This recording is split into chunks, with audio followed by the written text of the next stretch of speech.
This episode of Critical Hit is being brought to you by Harry's. This holiday, give Harry's and give handsome. Get your holiday shopping done early and take advantage of free shipping. To get a limited edition holiday shave set while supplies last, you better hurry on this. Go to harrys.com/criticalhit right now. That's harrys.com/criticalhit.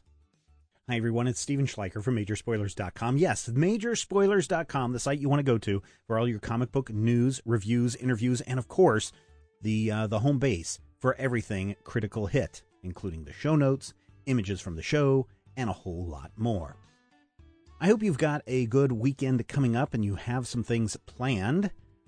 I've got some interesting things going on. One of them that's kind of exciting is I was driving home from school the other day with my boys. One of them is 10, and in the back, he's like, Dad? And I'm like, yes, son, because I know that there's something going on that he may not be too happy about if he tells me about. He's like, I was wondering, yes, son, if I could play Dungeons and Dragons with one of my friends. Well, actually, a couple of his friends. But holy cow, that's great, right? A 10-year-old who wants to explore Dungeons and Dragons. One of his friends, will call him O, wanted to organize a game and have them play everything. And I was like, that's great. Yes, by all means, go ahead. And my son was like, well, Dad, wants me to make sure that it's okay with the parents. I'm like, yeah, it's totally fine. I play Dungeons and Dragons and everything. But the cool thing is, as a parent, I didn't want to push this, right? So I let him kind of just think about it and do some things. That night when he went to bed, I got my 5th edition book from Wizards of the Coast, the Player's Guide, and I put it upstairs on the table so he could read it the next day. And he seemed pretty excited about this. The next day at school, I pick him up and I was like, so, son, how was, any discussion more about your Dungeons and Dragons game? And he's like, yeah, I think I want to play a half-orc, and my other friend, C, wants to play an elf, and O is going to be our dungeon master. I'm like, oh, that's really cool. And so you guys talked about your characters, and you looked at the player handbook and all that stuff. I'm like, yeah. And so I just kind of let it drop, again, don't want to push too hard. And then the next day, after school, I pick him up again. So how's your guys' character creation coming? Do you have any questions? He's like, well, I don't know if we're going to be able to play Dungeons and Dragons anymore. I was like, oh, why? Well, C's parents don't want him to do it. I was like, oh, that's too bad. And, before this story goes any further, I should say, I'm totally behind parents who don't want their children to participate in certain things. That's a parental right. If they don't want them to play sports, if they don't want them to play Dungeons and Dragons, if they don't want them to play, if they don't want them to go to church, if they don't want them to do whatever, that is a parent's right to do that. So the next thing I'm about to say is not boo parents, okay? I said, oh, how come C's parents won't let him play? He's like, well, C's parents think Dungeons and Dragons is... That's right, you've already shouted it out. Satanic. Oh! How frustrating is this, right? Where some myth, some thing that started back in the 1980s continues to be a thing today, where people think that Dungeons and Dragons is satanic, and so therefore it should be avoided at all cost. Again, parents' rights. But I didn't want my son to be disappointed, and so I was like, hey, look, Dungeons and Dragons isn't evil. There's nothing wrong with it. It's all make-believe. You're telling stories. You're having fun. We've talked about it on our Critical Hit podcast for years. I mean, you guys don't think I'm evil. And they're both of my sons are like, no, Dad, you're not evil. But it's interesting that this conversation about how evil Dungeons and Dragons came up with my son, because one of our Twitter followers had a very long post on Twitter this last week, and he does give Major Spoilers a shout out in it, but I wanted to kind of read a little bit about what this person said, and just kind of think and reflect about how far back this goes and what kind of problems it may have caused. My path to gaming starts with the Jack Chick tracks, and sitting in Hastings bookstores reading through the 3rd edition D&D books as quickly as I could in the hopes that my parents wouldn't see. Eventually, my senior year, I got into Magic the Gathering, which ended after the school held That's right, organized burning of all confiscated cards, as well as a permanent ban What cards I did have met the same fate once my mom found them. In 2002, once I moved out, I was working at a video store. One coworker invited me to play D&D, but that didn't work out as well. And so until about 2005, I was mostly into comics. But when I was a casino security guard, another guard I was buddies with brought his 3.5 campaign that he was running and discussed it several times. I gave him a few ideas. I didn't know how it was played, just that you made characters and did things with him. And cool fantasy art was involved somehow. I didn't even know how you use dice. Then he had gotten a Nook for Christmas, and a guy he worked with had loaded up with a bunch of books and comics and some 4th edition D&D books. And finally, when Harmontown started to do their D&D campaign, oh my gosh, the veil was lifted and the scales fell from my eyes. I realized all they were doing was playing pretend and working together to tell a story, and I nearly cried because it sounded like so much fun. I had known about it, I just had never understood how it worked. I still didn't understand how to play it. And my 4E D&D books didn't make any sense without someone explaining it to me. And after listening and re-listening to the Major Spoilers podcast and Rodrigo explaining character creation to Steven, I started to get the gist of it. Eventually, I got into the forums and got to play in a BPB, and I was hooked. Eventually, I started a game with the other guys in our graveyard shift and started a game with my kids, and now here I am. I owe a lot to Major Spoilers and my schizophrenic coworker for dumping a ton of PDFs onto my tablet. I've since bought a lot of books, but without those, I would never have dropped $40 on a PHP initially. So there's something good that comes out of this. I know this is long, but I kind of wanted to get this off my chest because it's still so frustrating. And for those of you who are patron members at patreon.com/majorspoilers, part of this discussion was had a couple of weeks ago in a pre-show. There was a follow-up. I don't know if it's gone out yet about that in another bonus episode that you get when you become a patron. So here's a question for you, the listener. And I know we've addressed this on shows before, usually in the form of a child or someone who is like, hey, I want to play this game. My parents won't let me. What do I do? And so we've given that kind of advice. But here's a question for those of you who have kids and your kids want to play in a group, but someone else is saying, oh no, that's evil, or they're getting flack for the perception that Dungeons and Dragons is evil. How do you deal with that? Do you go and talk to other parents about it? Do you just say, well, okay, maybe that's not, if the person, and I told my son, look, if the person doesn't want to play it, his parents don't want him to play it, it's totally fine. You can find other people to play this game with. I know who C is your best friend, but that's the way things have to be. But I would like to know how other parents address this. I tell you how I'm going to address this, providing that my in-laws, my nieces and nephews, my in-laws don't have a problem. My brother-in-law, sister-in-law don't have a problem with Dungeons and Dragons. Here's what I'm going to do for my son this weekend, this holiday weekend. I'm going to sit these kids down, ages from 13. The 13-year-old may not be interested in, but from 13 down to 6 years old. So quite a group of them, 4 or 5 kids, depending on who's going to play. We're going to sit down and we're going to play Hero Kids. Hero Kids is the game from Justin Halliday. It came out in, 2011, something like that. And I'm just going to run them through the first module about the rats, those of you that know this. Now, if you don't know what Hero Kids is, it's specifically designed. It's a fantasy role-playing game specifically designed for kids age 4 to 10. And again, this is not a plug or a promo for Hero Kids. I'm just saying that this is something that's a very basic fantasy area. The character creation is non-existent because it comes with, a warrior, a hunter, a healer, and a warlock, and then there's some others in another card set. But the mechanics are pretty simple. You're just rolling dice, and you roll dice to see if you succeed or fail. And depending on who your character is, you may be rolling up to 3 dice, or you may be only rolling 1 die. It just depends. But there's a little adventure that starts off in a tavern, and some rats attack, and they have to go and find the Rat King and take him out. So I think that might be something that I can do for my son, who's a little bummed out about not being able to play a role-playing game, to give him some experience on this. I thought I'd just share that with you because it's something that's bothering me, that's something that's been on my mind, and I would like to know how other parents deal with these things and how others are dealing with this thing about, oh, D&D is evil. Because I don't want to go up into some parent's face and scream, are you guys idiots? Because that's not the right thing to do. But I wish this misconception about Dungeons and Dragons, and it's satanic or not, I just wish it would end. Tom Hanks, curse you. It is the holiday season, and you know what that means. It's time to get out there and buy gifts. Buy gifts for people. Maybe you don't know what to get for someone. I've got a good idea for you. I have been using Harry's razors forever, for a couple of years now. I was talking with one of their marketing people this week, and they were like, well, how long have you been using Harry's? It's like, I've been using it for like 2 or 3 years. I really love shaving with my Harry's razors, and I know that they have like the Winston, and then they have I think it's the Truman set. I like the grips that they have on these blades, and the blades are super good. I mean, we've talked about these before. These are German-engineered 5-blade cartridges that provide a close, comfortable shave. They've got foaming shave gel that smells amazing.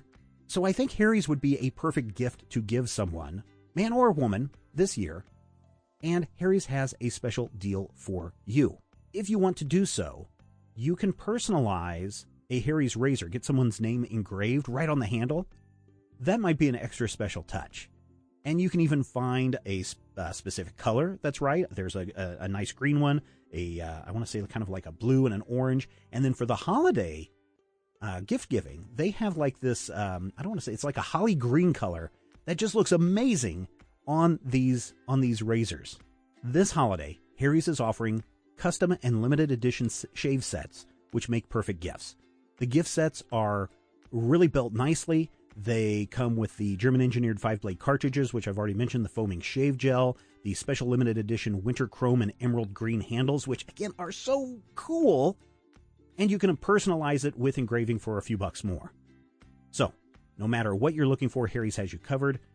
Get a beautifully designed gift box. The gift boxes look fantastic as well.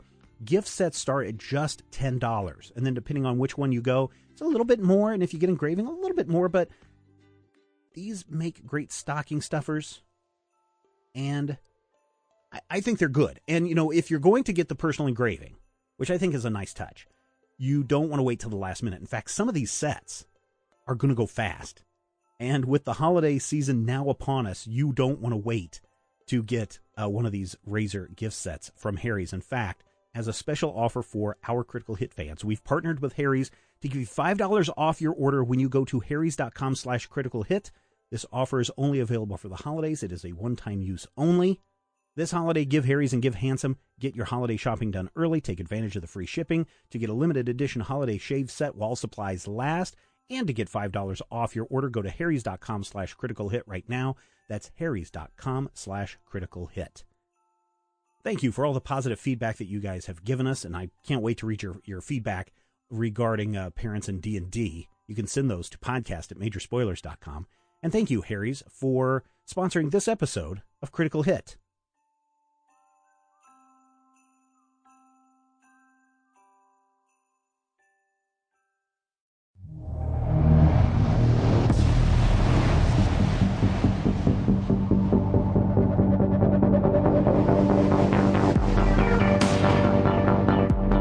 Welcome to Critical Hit, a Major Spoilers podcast. Thank you so much for downloading and checking us out this week. And there's some strange stuff going on in the neighborhood.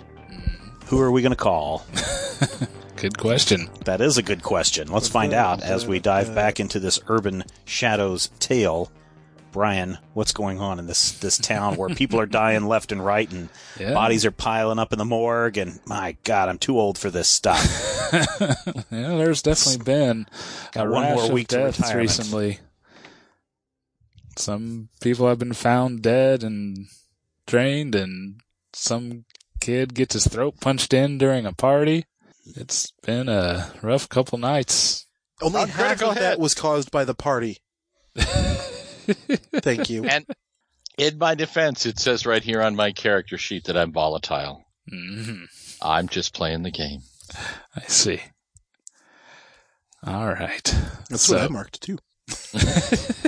Oh, this ought to be good. Oh, boy. Indeed. I didn't think I could pull off seductive. I could, but I don't want to because that's just creepy. That's the reason I didn't think I could pull it off. So, last time... On Critical Hit! On Critical Hit! On Critical Hit. So last time, yes. We had some introduction to our personas here. As I mentioned, many bodies were found dead. In the previous night, it was discovered that somebody has been dropping bodies on somebody else's territory. And as we cut to the following night, we have Klaus. What are you up to this night? It's Friday night, right? Yes. Okay. Well, because it was yeah, Friday yeah. when Chap was having dinner with his brother. Yes. Okay. Yeah, we'll say this is Friday night. Right. I'm definitely not feeding tonight. Damn it. I'm actually going to do the rounds at the drop spots to make sure my minions are listening to me. Yeah, they all seem to be doing their jobs. You find them basically watching the spots as they were instructed, and just running their product. All right. So as you make your rounds, your phone does go off again. Who is it this time? It's Sharon. Tell me something good. I don't think I can do that. I think we do got a bit of a situation. Tell me you at least found something. Oh, well, we've found someone. All right, where are you? Oh, we're down on 7th Street. All right, I'll be down there in a couple minutes. All Stay right. put. And I'll head her way. Okay. Do you have any cool powers or anything? Can you Maybe. glide on the wings? There's a of beat up night? car. Yeah. I probably have a very nondescript car. A Citroen A65. No, that's too much description. Oh, a blue one. Yeah, that's about right.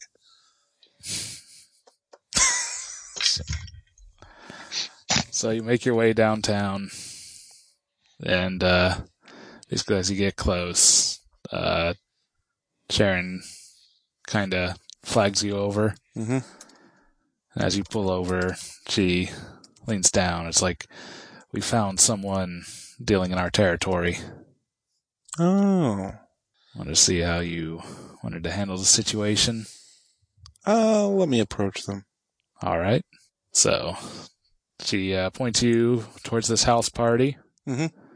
And you go in there and you see several kids and gentlemen exchanging paper for product. And sees a tallish, kind of gangly fellow, has a soul patch, frosted tips, and kind of gives you a side eye and looks your way. Oh, I'm approaching. Okay. So, I assume you're new to town. Yes. Can I help you with something? You don't know who I am yet, do you? I don't believe so. I heard the name Klaus. Yes. Well, give a nod of my head. I see. What do you have? I have crystal. Alright. It's nothing I've brought in lately, so... Tell you what, 10%? I'll let you do your thing. I was told I wasn't supposed to deal with you. Oh, and who told you this? My boss, Who is... Julia. Not sure who that is. I don't know, she just sent me here. So... Still gonna give you the same offer. 10%, and I'll leave you alone. How about if I just leave? I think I'm okay with that. However, do have a couple other questions if someone's trying to move in on my territory. Okay. I don't know what I know, but... I'm gonna try to figure someone out and try and give him something so as I can use blood instead of whatever the terrible thing I would use for figure someone out is. Mind. because I have keep your friends close. When I figure someone out by indulging their vices, I roll with blood instead of mind. You can just roll him a joint. Yeah. Yeah. Mhm. It's like, here, let me get you something to loosen you up, Okay. and we can talk. Okay. So, you got a 12. Strong Wow. success. Nice. Nice. So, that means you get to hold 2 to ask questions. All right. Oh, I'm a vampire. What else can I do? What is your character's true hunger? Oh, no, that's only if they're in my web. Never mind. Oh, am I supposed to have anybody in my web to start with? Because to add someone, it's when someone comes to ask me a favor, look for advice, info, or threaten my interests, they enter my web and owe me a debt. When someone is in my web, I gain the following, get a couple things to do with them. And at the start of a session, I'm supposed to be able to choose someone in my web and learn a secret about them that they'd rather keep buried. Which is why I want to know if someone should have been in my web to start with. I don't got think... a few people who are in my debt. Then you're dead. But asks me a favor, looks for advice or info, or threatens my interests. Well, someone's threatening my interests. They are doing that. So, yes. I will go ahead and say that, no, I think we should be good there. Jake Dawson is, in debt to you, and in my web. So yes, I in will. Your web. What is your true hunger? Man, I'm just, trying to get by day to day. So, basically he's just out for the money. That's, what he wants. Money I can help you with. That's not a problem at all. Okay, but, man, if Julia finds out I'm working for you, she will not be happy. Well, what would you say to me to protecting you? Yeah, that would be very generous. Okay. Well, was money just what you were hoping to get from Julie? Yeah, just... All right. We can do money. Money is no problem. Okay. What are your worries with Julie? She's scary, man. She always has quite the crowd with her, but they're all just scared of her. I don't know what's going on there. But she's basically my distributor, and she wanted me to come this way. Huh. All right. She in town? No, she's from Great Bend. Okay. How do you get your product? From Julia. She gives it to me directly. She sends a courier. Well, she sends carriers and drop spots. All right. Tell you what, you're going to act like our conversation never really happened tonight. Okay. Continue working for Julie. All right. And just give me information. Let me know when your next drop is. Okay. All right. Will do. Here, let me see your phone. All right. That gives one you is my burner. numbers. Yeah. Okay. So, yep, he takes the info and...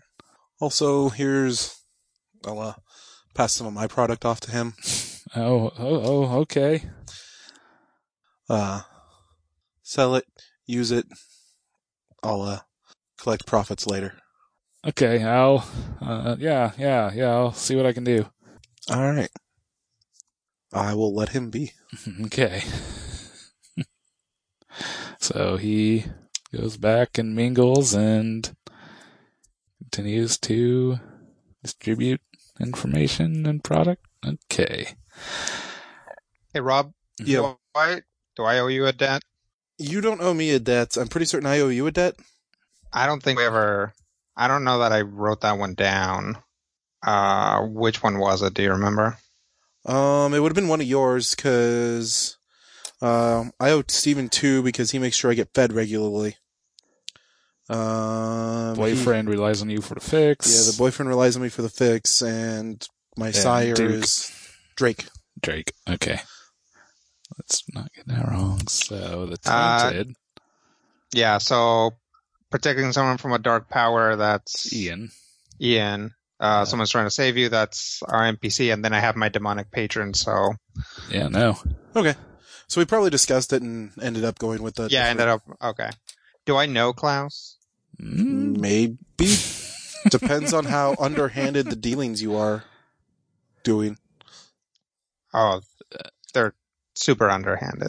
But I guess not in the sense that yours are underhanded. I say you probably know the name, but don't know that you ever met face to face. Okay. I'm going to try and track him down later. Or whenever. Okay.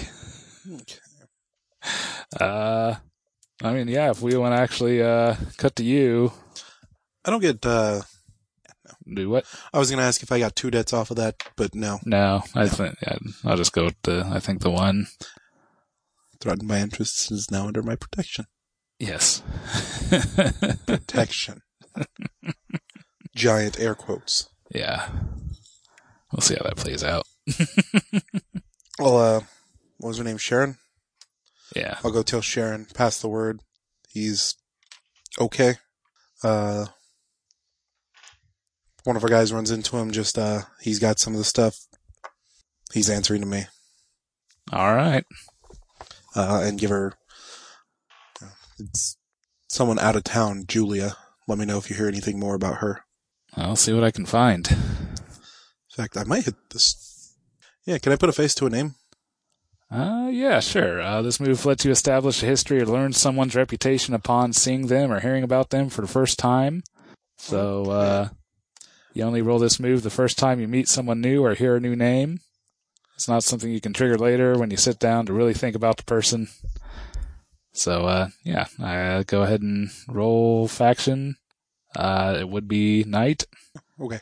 Good, it's not my bad one. Put a face to a name. Partial success. So what that means is put a face to a name. On a hit, you know their reputation. GM will tell you what most people know about them. So, yeah, basically, you have gotten wind of a Julia Delgado out of Great Bend. Seems to be an up-and-coming bloodsucker in the area who seems to be doing a similar stick to you, making her way up the chain by becoming a person of power and influence. All right, which also means I should mark Knight for advancement because I used a faction move. Yes. Okay. Cool. So, Rodrigo had mentioned wanting to try to hit the streets or something. Basically, get in touch with Rob. I guess if that's the way to get in touch with us with Klaus. Well, what exactly are you wanting? If I've heard of him, I've probably been meaning to establish contact anyway, and now I have something to talk about. I think you can probably manage to get in touch with him. So, you probably, basically just put the word out and, it eventually gets to, Klaus that, basically, Muckety Muck in town is wanting to get in touch with him. Oh, yeah. A Muckety Muck. So, is there a particular place you'd be willing to meet? Yeah. Let's go to a park. Fair enough. All right. Or the water park. Yes. Yes, water park and the dead of fall. Probably not. Meet on the lazy river. Yeah, no, Klaus isn't going to meet anybody at the water park. What's wrong with running water? blessed water, if someone is so inclined. No, meet at Lark's Park. All right. Word gets back. There's a time and place is arranged at Lark's Park. Mm-hmm. Sounds good. Head over there. I'll be there early. So I'll show up with Mooks. fair enough. I'll show up without Mooks. Also fair. So I don't think we've really gotten descriptions here. Do we want a rundown of Sounds each good. other? Sure. Okay. Klaus is round average height, 5'7", 5'8". So would have been super tall when he was alive. Dark hair, gray eyes, palish skin, not the super no sun pale, but not, clearly doesn't get enough sun during the summer. Wears a hoodie and dark pants, dark shirt. Basically looks like it could fit in with almost any college party in town. Cool. And Mooks? Mooks are about the same. Both of them a bit bigger. Look like they might have played football or wrestling. Dressed similarly. One of them's blonde, one of them's... Screw it, both of them are blonde. Both of them are built like they could, like I said, they were clearly, bigger guys on the sports teams. Cool. My character is probably 5'11". Dark skin, expensive haircut, wearing a suit that you probably couldn't actually buy in this town. Black suit, black tie, light blue shirt, wearing sunglasses at night, and is just kind of standing, obviously nice shoes, just standing, underneath a light at the park. I'll give my mooks a nod and approach. They'll stay out of the way. So, I'm told you wanted a meeting. Yes. Klaus? Yeah? You can call us the proxy. Us? Yes. Do you find that you have a problem in this town, Klaus? Define problem. Perhaps maintaining things quiet, as it were? I don't have a problem with keeping things quiet. I see. Do you know about the man that the police are holding? I might. I didn't think so. Or, sorry, we didn't think so. What about him? I sensed, we sensed, man, I gotta get used to this. Takes some time to slide into it. It does. We sensed darkness inside him, similar to yours, not the same. Klaus will kind of scratch his head in frustration, scratch his forehead in frustration. So they're not just killing, they're turning? We don't know. And you brought this to my attention because... Because, despite some slip-ups, you appear to be a man of need, a man of means. And what are you looking for from me? Now only the recognition of good faith in bringing you this information. I see. Do you have a name of the man? I do not. Oh, wait, yes, I do. I should have written it down. It was George something. Yeah, George. I must have hit cancel instead of save when I last wrote it down. It's Dawson, right? George Dawson, yes. Yep. Is that one of the names off there? Did my people bother to actually get any information off the corpses? Well, you can probably do some inquiring on that. All right. We'll do that. All right. I mean, I'll just, so basically, yeah, it just seemed to be mostly college or college age kids who were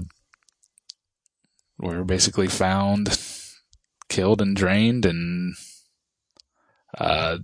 can't really seem to find any connection between them. Weren't going into similar classes or anything, different years.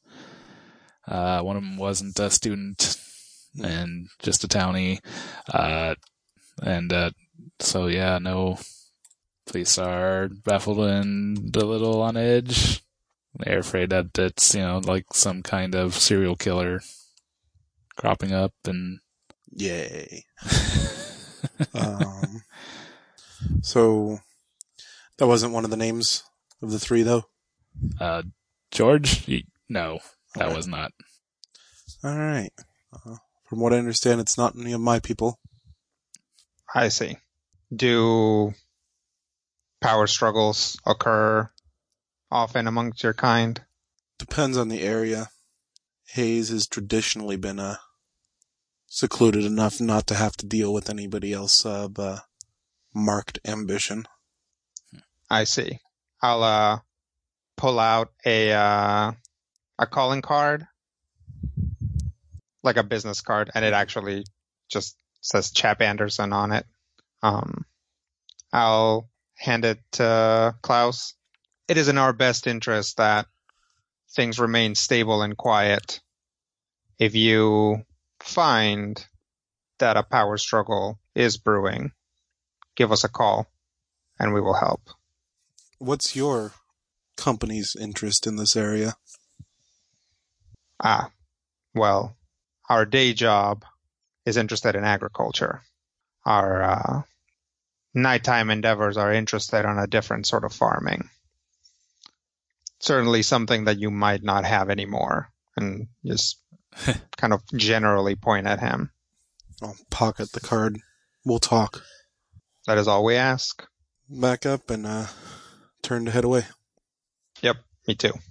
With that, I think the night goes pretty smooth from there. No real issues reported. The next day, what does Professor J.D. Higginsbottoms III get up to on his weekend? I'm going to go hit the streets and drive over to one of the rest homes where I hear someone has a book that I might acquire for my collection. Possibly. So do you want to roll me a mortality? Yes, for hit the streets. Bloop. 11, I succeed. So I hop in my black 1968 Chrysler convertible, and I drive over to the old person's home. All right. So yeah, you drive over to the old person's home.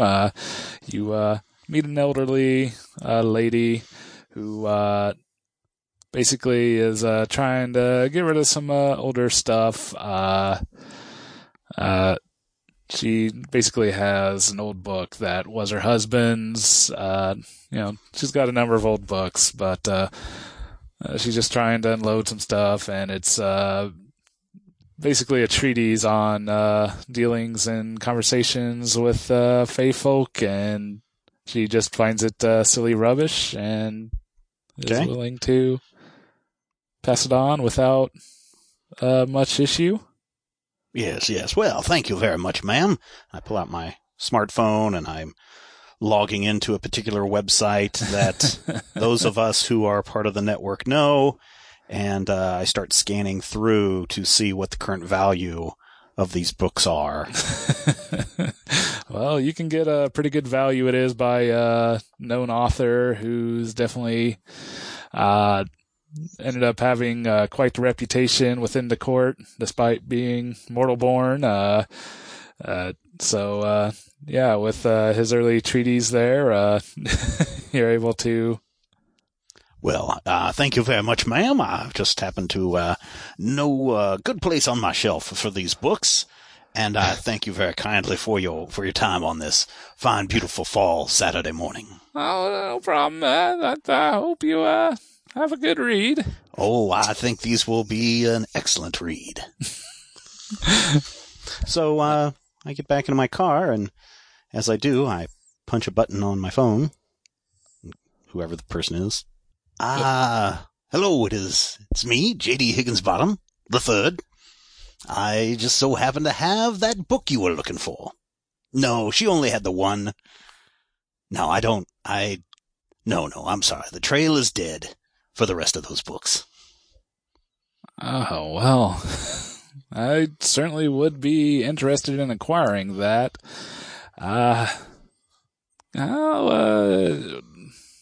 What kind of arrangements would you like here? The usual. You can make the deposit into my account and then pick the book up at the normal drop-off. Okay, yeah.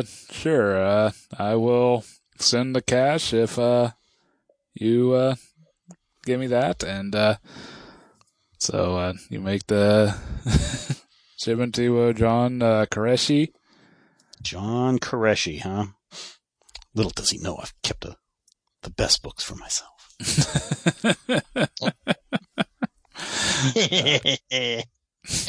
He only wanted the one book.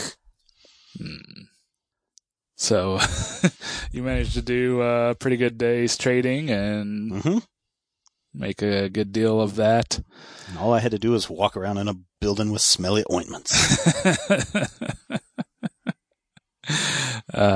So what do you do?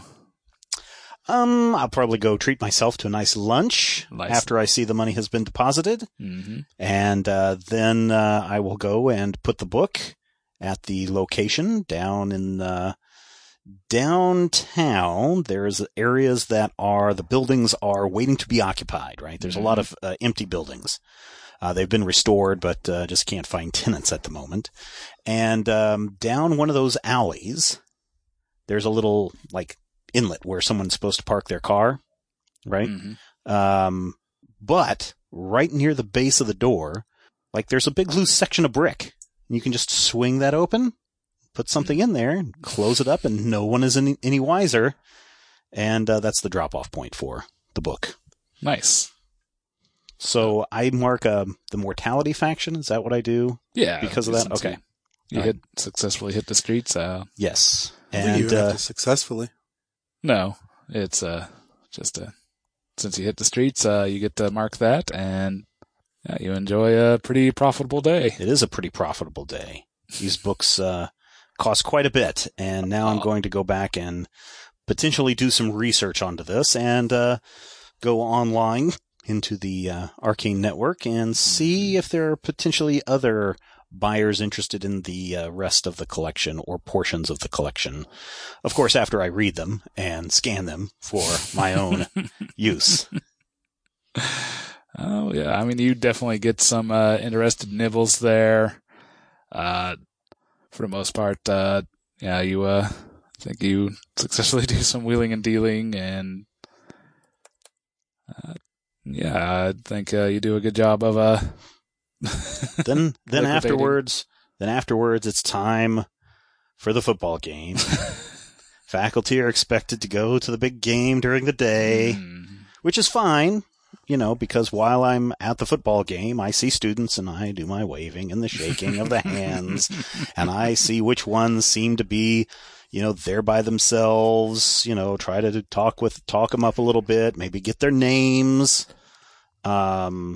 for other use by other people later on, and just kind of try to enjoy this sport of games. So yes, you go watch a game and yes, meet some lonely people. Lonely people, yes. So meanwhile, Alana Luria gets a phone call. Who from? It's from Mitch Davidson. Oh, I'll pick up. Detective Davidson? Yes. Hey, Alana. That meeting that you were curious about, I think I can arrange it here. Oh, fantastic. Yeah. Basically, on paper, you're going to be brought in as an advisor. It's not too far from the truth, I suppose. Yeah, so if you want to come on down, I think we can get you a meeting with Mr. Weiss. Great, I'll be there shortly. All right. And I will drive on over. So, yep, drive on over. He meets you there, brings you inside to one of the questioning rooms, basically sits you down with Simon Weiss, kid looking pretty bedazzled, scrawny, and disheveled. Mitch, he makes a bit of a show of disconnecting the closed circuit camera as he leaves the room and presumably makes his way around to the other side of the magic mirror and lets you ask whatever you wish of Simon here. Great. I will sit down across from him, kind of steepling my fingers menacingly. Say, so, tell me about Omega Zeta Omega. I really don't know. I mean, they say they kept telling me that it was something. I'm really sorry for what happened to your brother. It was just supposed to be a goof. It wasn't. I'm really sorry. I didn't mean to. Well, you can try to make it up to me by explaining everything that happened. Well, this is just one of those silly ritual things. We had the robes and the candles and the smoke, and I was like given this knife. I was told it was supposed to be just a ceremonial, like just it wasn't supposed to actually hurt him. You stabbed him? I didn't mean to. It wasn't supposed to be real. Who gave you the knife? It was Veronic. Ronick? Veronic. I don't know. Matthew, how do you pronounce that? I would pronounce it Veronique. Veronique. There you go. Veronique. It was Veronique. All right. And this was your, initiation? Yeah. They said that I would be given the secrets if I did the thing. Me and Ian both. We were supposed to be in our induction. And did Ian get a knife? I don't. I guess not. I don't know. Where would I find Veronique? I don't know. We were just told we had to leave, and they didn't. They basically just kicked me out and told me to run. And I don't know. I don't know. Sound advice. Are you from this town, Kevin? No. I'm actually from Missouri. Oh, right. And how did you wind up getting interested in Omega Zeta Omega? I don't know. I just was looking for someone to pledge with, and they were willing to take me. And when did this whole secrets thing come up? I guess it would have been during my second year. A few of them just, had seemed to have a higher rank or function, and I was curious, and I started asking about it, and then they started showing me things. What sort of things? I guess magic. I don't really understand it. They said that they would explain it, and that this was supposed to help me, teach me, but I don't know what's happening. All right. When you say magic, what sort of things were they doing? I don't know. They'd make things appear, like people or animals, or only not, or both. And I don't know. It is all really, really weird, really hazy. So were you drunk when this happened? When you're saying you were hazy? Well, I wouldn't say drunk. I don't know. I think there was something. I really don't know. Okay, when you say made people and animals or both appear? Or when you mean like a person that was part animal? Yeah, sometimes. Any particular types of animals / people? Goat people, cat people. One that had a head of both. Like a chimera? I guess. So what, a cat head, a goat head, and was there a scorpion tail? Do you remember? I don't know. I really don't.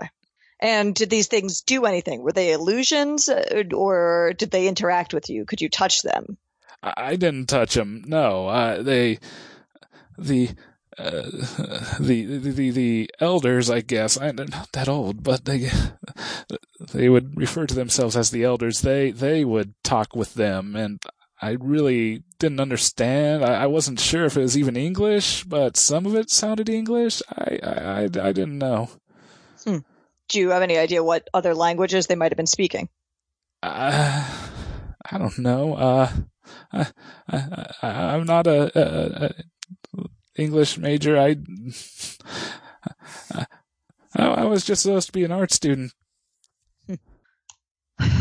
And were there it was just you and Ian the night of this ritual?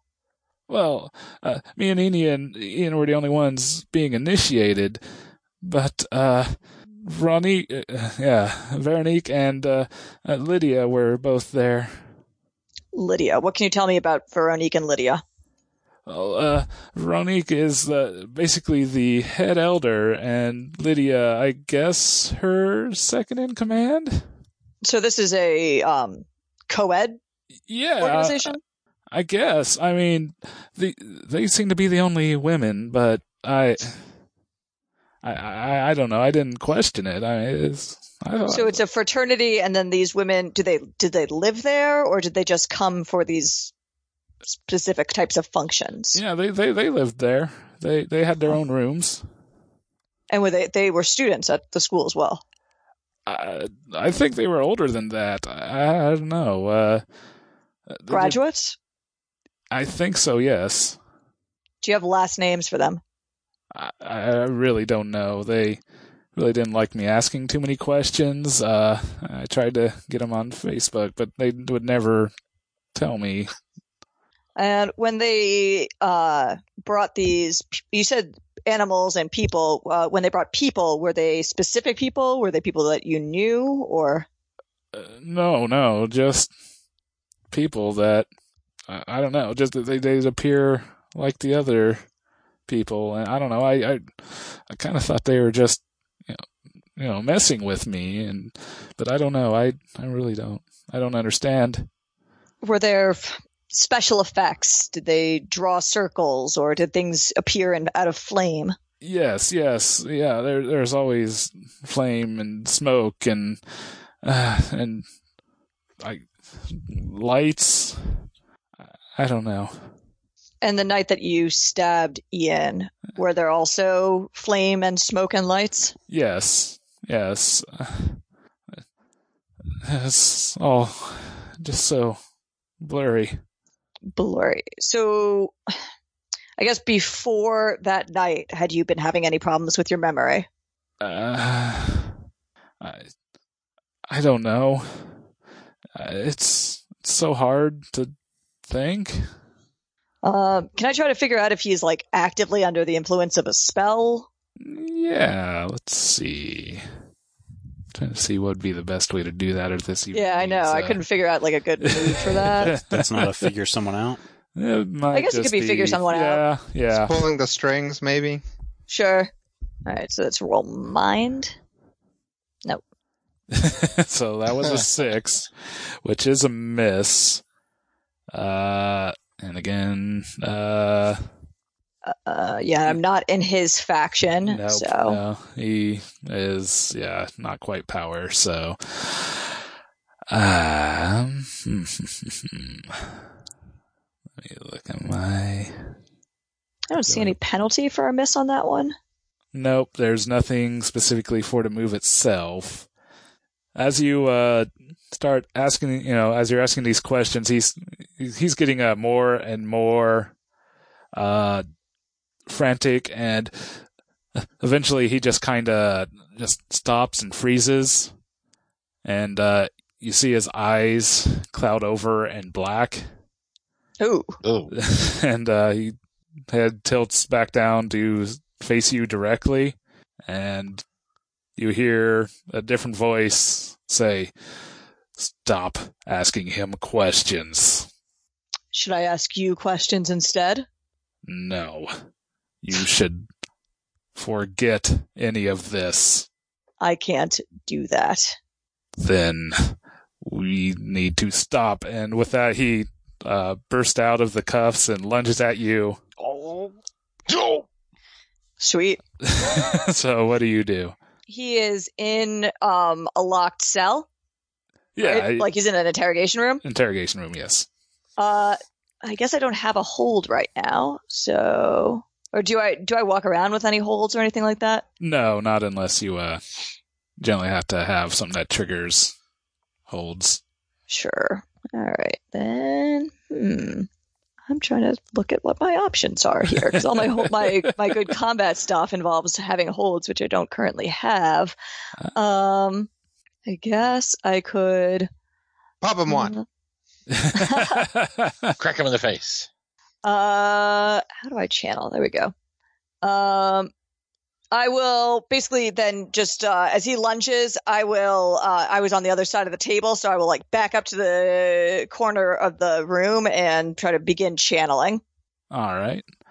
I think, first you're going to have to try to, basically get away from his lunge. So, sure.